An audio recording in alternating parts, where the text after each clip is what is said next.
Stuck who your opponent, man, the man in the mirror. Welcome to Stuck the World, where we just coming to stimulate some conversations. For one, I know I haven't uploaded a lot. I don't got a lot of views. I got some views, you know what I mean? But I haven't been uploading because I'm just been trying to come up with ideas. This one right here is about parenting and its effects on children, right? So, you have the four parenting styles, right? So we're not just gonna subjugate it to the school stuff. We just gonna talk about life. And so there's four parenting styles, the ones that's like taught. So you got authoritative, authoritarian, permissive, and then neglectful. So authoritative is you give love, but you have a lot to say of what your kids do. I think this is kind of the best form of parenting. This is basically you give love to your kids, you make sure you play with them, you do all of that thing, but you hold them responsible, you hold them accountable. Making sure they clean up after themselves. When they eat their food, they should be picking up their own food and putting it in the trash, you know what I mean? The Tibetans say, treat your kid like a slave. And they don't mean it figuratively when the kid's 2 years old. They mean it in the sense of, you should not be doing everything for your kid just because he's 2. You know what I mean? So just because he's 2, that's at the time where we got the honus to kind of put this in the trash, do this, where they can be able to find ways to critically think at 2 years old. I think I think this is the best one, the authoritative one. It fosters emotional regulation and resilience. It's just one of those. It's the balance. It's the happy balance of love versus discipline.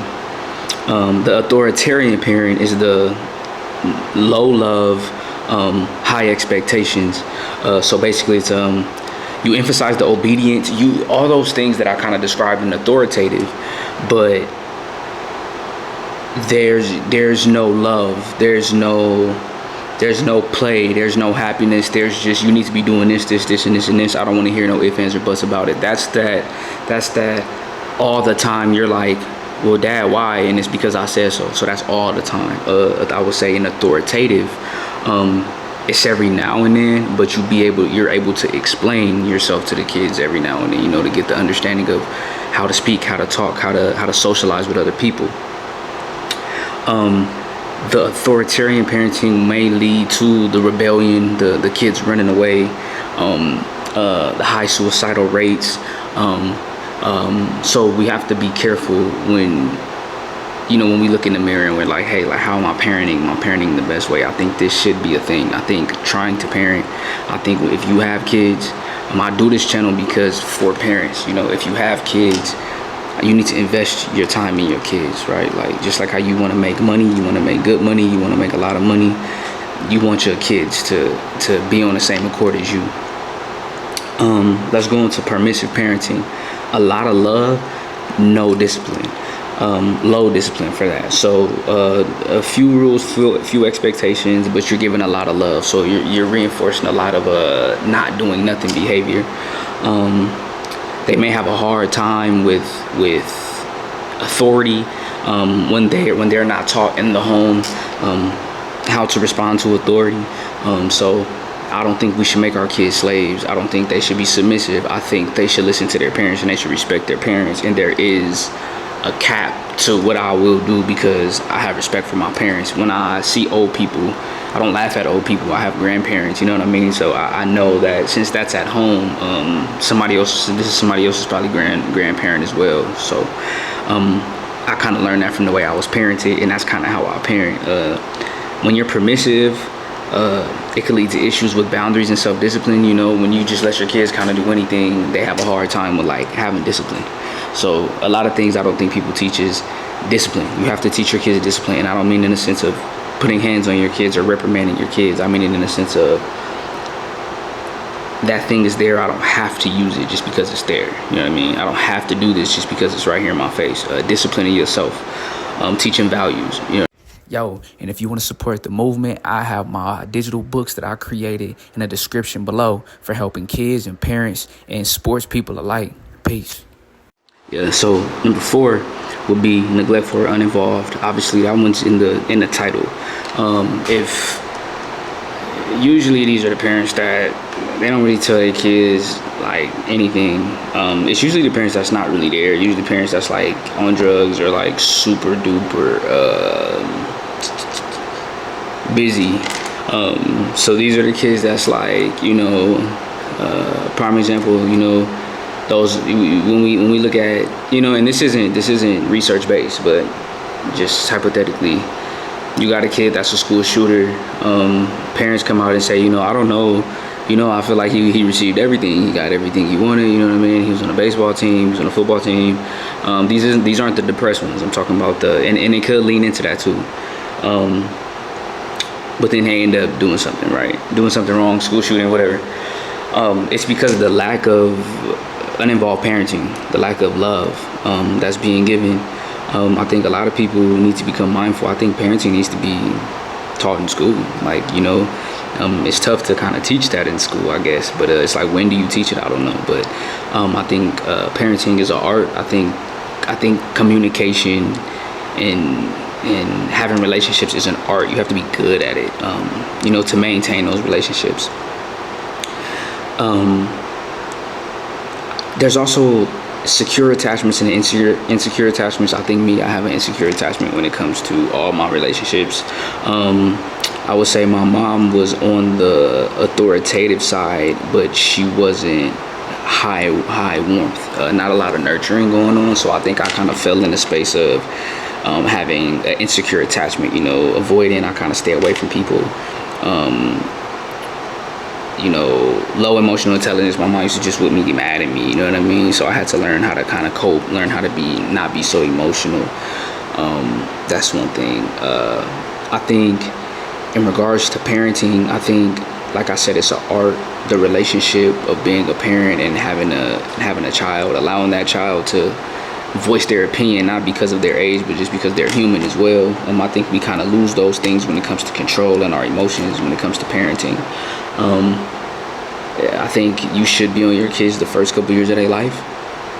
I would say, obviously when there's no expectations, when they're babies and stuff, but you're trying to teach them. But I think after like 6 or 7, you kind of fade back from how much you were on your kid. Keep giving them love and just guide them at that point, right? I kind of taught you everything you need to know. Watch out for cars, all that kind of stuff like that.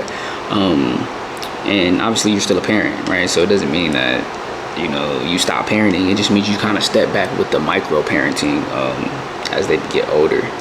I think when you talk to your kids, you need to allow them to speak, allow them to be heard.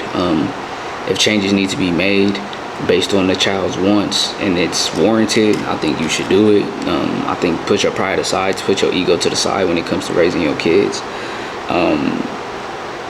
I think if you're dismissive, if you don't give your kids a lot of nurturing, you don't give them a lot of love, it can harm their self-esteem. It can increase their anxiety. It can make them not want to be around people. That's me. I don't want to be around people. I don't mind being around people, but I feel like also me being an only child, I started to see how much life was a competition and how weird people would act and how they would change when they get around certain people. So I paid attention to that. Another thing is your own mental health, right? Like, we got to make sure we're good first, right? Parental stress, anxiety, and depression can lead to emotional unavailability and inconsistent parenting. So I think my thing is, this is what I do. This is how I do it. Whenever I get an opportunity, I kiss my kids on the head, tell them I love them. Just whenever I'm mindful of it, I'm just mindful about doing it. And I try not to do it before or after, like, I reprimand them or I talk to them, a teacher or something, because I don't want them to feel like the relationship is dependent on them completing something or doing something wrong. So I always try to tell them in the midst of them just kind of playing, I come, boom, kiss you, love you, like, you know what I mean? You love me? Okay, bet. Like, keep it moving. And just to let them know that you're there, let them know that you're always available for them, at a young age. So then when they get older, there's no resistance. You know what I mean? Like, there's no hesitancy. There's just, I could go to my dad for whatever, I can go to my mom for whatever. You know what I mean? Because it's been like that since I was 2 or 3. That's kind of, you teach your kids, like, you can always come to me. What else? I hate, like, you look at stats and it's always like low social economics. They always say that. Look, man, these people put us in these positions, man. Like, I understand mama's got to go to work, daddy's got to go to work now. Like, it's hard to parent your kids, man. Parent your kids and love your kids and have your kids out of love and out of unity. Don't have kids because it feel good, you know what I'm saying? Like, have kids out of family, out of unity, out of wanting to be a teacher, you know, out of wanting to have a family. Like, don't have kids just because your homie got kids from the street, bro and them got kids. I know my mama gonna take care of these kids. Like, don't have it out of that. Have kids out of love and unity and wanting to teach, because that's what comes with parenting. That's what has kids. Don't get caught up in this shit they trying to sell you on some, the baby mama go get food stamps and all of this stuff. No, be there for your children. Straight up.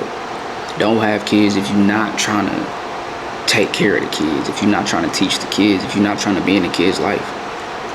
So when they bring up socioeconomic status and stuff like that, it's like, to my people, man, forget all of that. You know what I'm saying? Like, have kids because you want to teach. You want to see another you come up that's better than you. Don't have kids just because you like bro from down the street. You know what I'm saying? Like, let's be better. Moving on to discipline. You know, how to discipline your kids. I would say that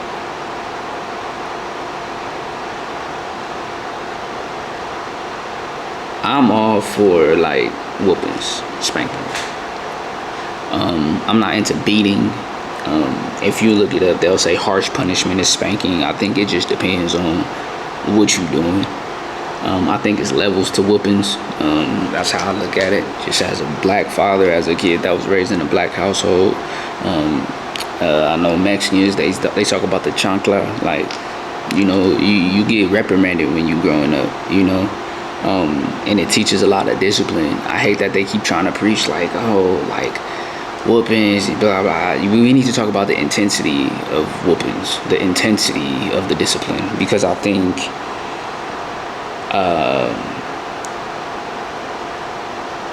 natural consequences and reinforcing good behavior, yeah, that's good. But if my son is touching the stove and it's hot, I'll tell him to stop. But natural consequence, if you touch it, you're just gonna burn your hand and it's gonna hurt. But when it comes to told you no multiple times, hey, listen, emphasize what you want to do. You give them a pop on the chest. Hey, I told you not to do that. Pop on the butt. I always advise the butt. I feel like the chest is where your organs and stuff is at. Like, so, and my thing is a pop, not a beating. You shouldn't be raising your hands at your kids like that. It should just be, these should be subtle warnings. Pop, like when you see on the movies where, like, a kid try to eat some food from Thanksgiving and it's not time to eat yet. Pop, real quick. That's how I look at it. I think first you should always speak to your kids at all times. Talk, just talk. I tell my son that all the time. Talk, just talk to me. Just talk. It's like vice versa. Like, it's like when he's in distress and he's crying and screaming and all that type of stuff. I'm gonna come to him how I want him to come to me. I'm gonna come to him calm. Hey, dude, take a deep breath. Just talk. What's wrong? You know what I mean? If a kid is doing something wrong, hey, what do you need? What's wrong? Do you need attention? Like, you want to play? Like, what's up? Talk to your kids. Ask them what they want. You know what I mean? I think we miss all of this stuff. This is the stuff that we miss. Household environment, man. I think once you figure out you're gonna have kids, invest in climbing stuff, climbing apparatuses, them little pads that they be having in gymnastics, that kind of stuff. Prepare for that kind of stuff. If you can, prepare. Your kids gonna be wanting to jump on stuff, redirect them to that. My son and them be wanting to jump on the couch, I redirect them to that. Look, we got a little jungle gym, bro. Go climb over there. Don't climb right here. Go climb over there. Teaching, you know what I mean? Teaching discipline. Oh, I can't go over there. Dad said I can't get on the couch, and they gonna get on the couch. They kids. The expectation is they're not, just because you tell them don't mean that they're gonna do it. I mean that this is some information that you just told them. and it's not valuable to them, it's valuable to you. So you're gonna have to keep an eye and reinforce like them not doing it. All right, good job not climbing on the thing, good job climbing over there. Like, you know, when it comes to parent modeling, remember, kids see everything through, they learn by seeing. So my son, he holds the door for people. I ain't never taught him to hold the door for nobody. He say thank you. Never taught him to say thank you. What else he be doing? He be asking, are you good? Are you all right? I never taught him to say that. He heard that from me. So when it comes to wanting your kids to act a certain way, if you want them to talk to you a certain way, you have to talk to them the way that you want them to talk to you.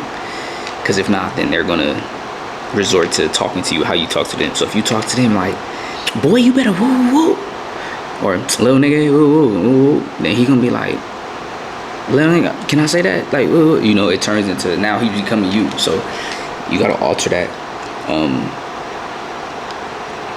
We don't want to reinforce bad stuff, right? Like, we want to talk to our kids, especially, I'm talking to my brown people for sure. Talk to your kids, man. Talk to your children. Let them know what's important. Longevity is important.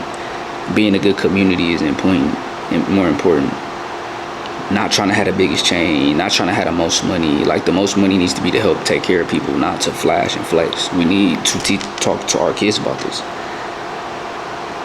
Everything you see on TV not real. It's real in some people's lives, but don't try to make it real in your life. Going into cultural influences, you know, I don't listen to hip hop no more around my kids at all. I love hip hop. I love music. I've actually touched on this before, but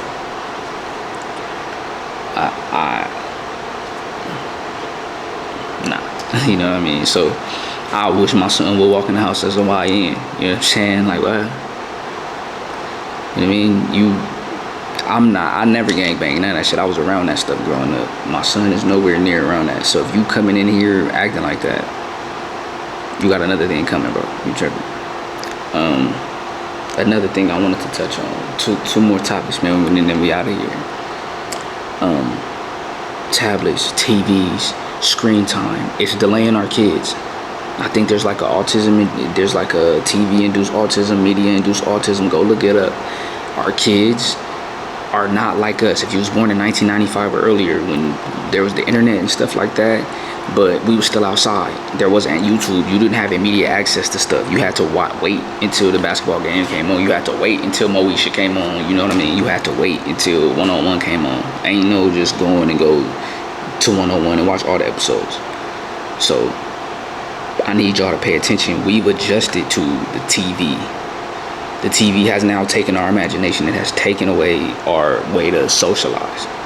So please, screen time, turn it off, man. Go get Candyland. Go get a board game for your kids.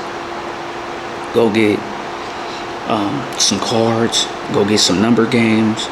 Teach them how to be bored. Teach them how to have downtime, because the media stuff, the TV stuff is blinding us. The TV took our imagination. It took our way to be social. It took our way to be creative. Last thing, nutrition and sleep. Make sure you and your kids are getting good food. I'm telling you right now, you do not have to buy the muffins that come in a 4-pack. That's cheating you anyway. Strawberries, fruits. Feed your kids that stuff. When my sons, when they first started eating solids, we pureed avocado. You know what I mean? Like, start them off early. Stop giving them this stuff that's in a jar. Stop. Give our kids, brown people, watermelon. Give them food. Give them nutritious food. Eat to live. Do not eat because you're bored. You know, I think, yes, sometimes you got to give your kids chips and honey, but we got to give them that shit, because you know why? We're not going to be here with our kids if we transition. So I don't want them to be hyper allergic to shit that the other people going to give him when he got to survive around these people. He don't have control of his food. So I got to give it to him just a little bit because it's here. And I know it, but not all the time. Not all the time. So when I'm back at it, I'm trying to come up with new topics, man. Let me know. The video with a cop kind of talking about parenting, man, that kind of set it for me. Like, how could we get this going? Remember, welcome to Stuck the World, where we just here to stimulate some conversation. Y'all let me know if y'all got some topics and stuff too. Also, I got my little Brown Boy sports program coming up. It's gonna be in AZ. It's for kids with disabilities, but kids, neurotypical kids are also welcome as well. I'm doing the first 5 sessions free for all kids. We just going out there having some fun, trying to get some socializing going with the kids. If you helping to volunteer, man, let me know. All my information's on my YouTube channel. What else, man? What else? And that's pretty much it. Welcome to Stuck the World. We're just coming to stimulate conversations. Stuck, who your opponent, man, the man in the mirror.